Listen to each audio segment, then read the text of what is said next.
Pourquoi les prix Nobel et les savants feraient rétrécir voyager dans le temps, arborent sa pilosité subbuccale et pense en dehors du bocal. C'est expliquer ce qu'est la radiation. Contacte-t-on pour poser une question? Le professeur Moustache. Cher prof, mon bébé est précoce à son don génie. Alors pourquoi bave-t-il toujours autant? C'est un fait, le bébé produit beaucoup de bave. Sachant qu'il est composé à 90% d'eau, comme la méduse ou la tomate, si on le posait sur une éponge, il pourrait rapidement se déshydrater tant il fuit par la bouche. On dirait un pruneau. En quantité, le bébé ne salive pas plus que l'adulte, sauf qu'il n'a pas de dents du bas, empêchant la bave de couler.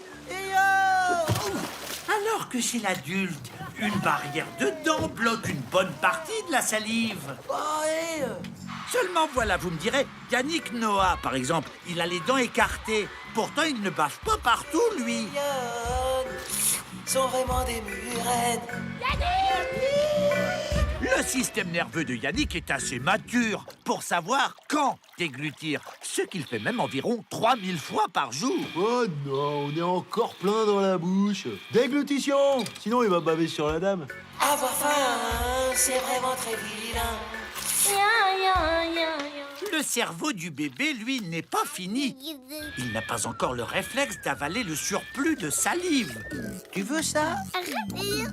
Et ça? De plus, bébé mâchouille un peu tout et n'importe quoi. Quoi que vous mettiez dans la bouche, cela va stimuler la glande salivaire parotide. Ajouté à un cerveau immature, le bébé bave naturellement à donf. Et hop! Sa salive n'a pas la même composition que celle de l'adulte. Tout simplement parce qu'il ne mange pas la même chose. Et voilà. Le bébé boit principalement du lait, qui est très gras. Alors, dans sa salive, on trouve beaucoup de lipase, une enzyme qui va couper les lipides. Prends ça, gras double. Alors que chez l'adulte, on va plutôt trouver de l'amylase, qui découpe des glucides complexes comme ceux du pain.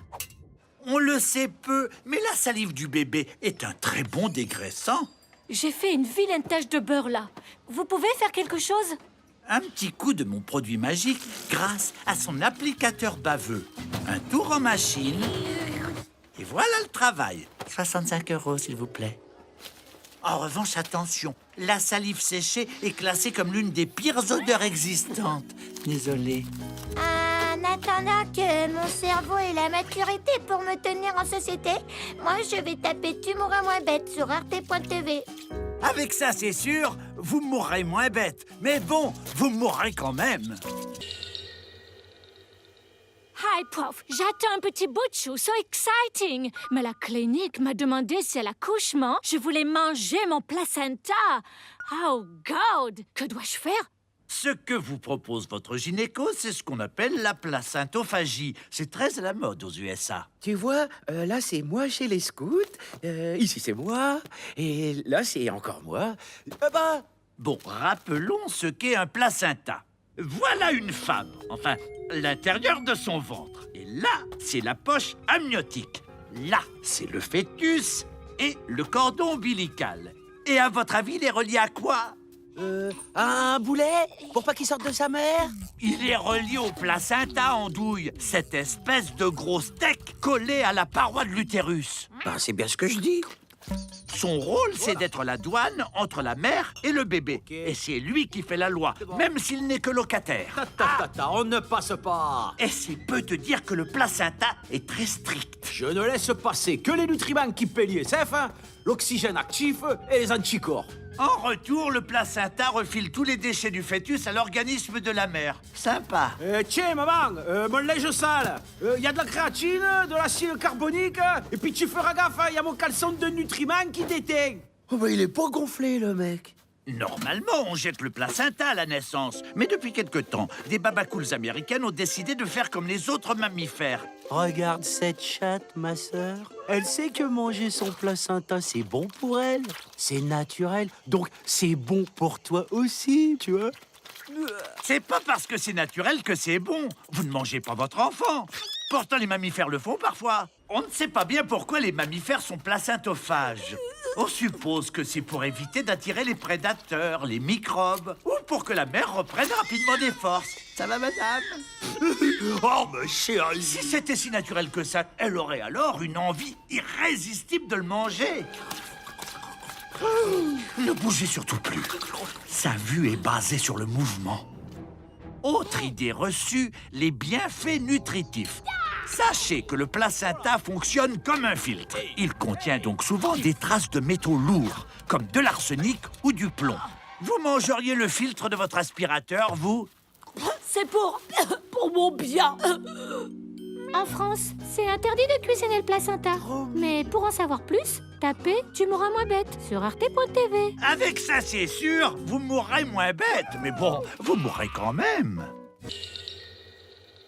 Cher prof, je m'appelle Marie-Françoise, mère de 6 ados qui servent à rien. Pourquoi sont-ils si mous? C'est vrai que les adolescents suscitent moins d'indulgence que les enfants.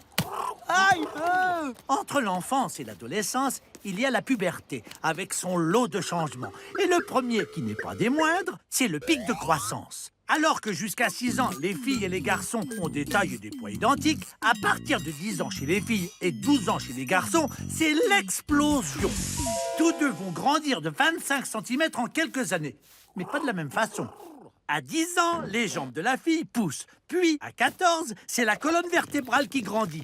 Enfin, jusqu'à 18 ans, c'est le pelvis qui s'élargit. Chez le garçon, il ne se passe pas grand-chose entre 8 et 10 ans. Mais à 12 ans, ce sont ses mains et ses pieds qui grandissent en premier, puis les jambes, le dos et enfin le nez et les oreilles se développent. La zone du cerveau censée contrôler les mouvements de toutes ces parties du corps qui poussent pendant l'adolescence, c'est le cervelet. Monde de merde. Pendant les premières années, le cervelet gérait le corps de l'enfant. Et c'était fastoche. Direction assistée, endurance optimale, souplesse au top. Bref, le cervelet était rodé. Et là, tout d'un coup, sans prévenir, bam! Pic de croissance. Hein? C'est comme s'il passait du jour au lendemain d'un jeu d'arcade à un cockpit de la NASA. Et c'est pour ça qu'à ce stade, l'ado est maladroit, mou et désordonné. Jean Théo, vous avez la grâce d'une brique. 5 sur 20. C'est pas de sa faute, c'est son cervelet qui ne sait plus où est son nouveau centre de gravité. Du nerf, moustache. Les muscles aussi ont un temps de retard. L'adolescent manque alors de tonus et s'affale. Ah! Mais attention! Pas n'importe comment, il le fait selon un angle de 127 degrés, que ce soit assis sur une chaise, un canapé, voire une boule de démolition. 127 degrés, c'est justement le nombre d'or pour l'angle des dossiers de chaise de kiné, la position naturelle du spationaute en apesanteur, Moi, j'ai le droit. J'ai eu mon bac. l'angle des sièges en classe affaires. Moi, j'ai le droit. Je suis riche. Oh, moustache! Asseyez-vous correctement, vous êtes tout affalé. Je suis pas affalé, madame. Je suis dans la position optimale pour soulager ma tension musculaire. Carnet de liaison, 8 heures de colle. En attendant l'âge où vos ados redeviendront humains, tapez « Tu mourras moins bête » sur arte.tv. Avec ça, c'est sûr, vous mourrez moins bête, mais bon, vous mourrez quand même.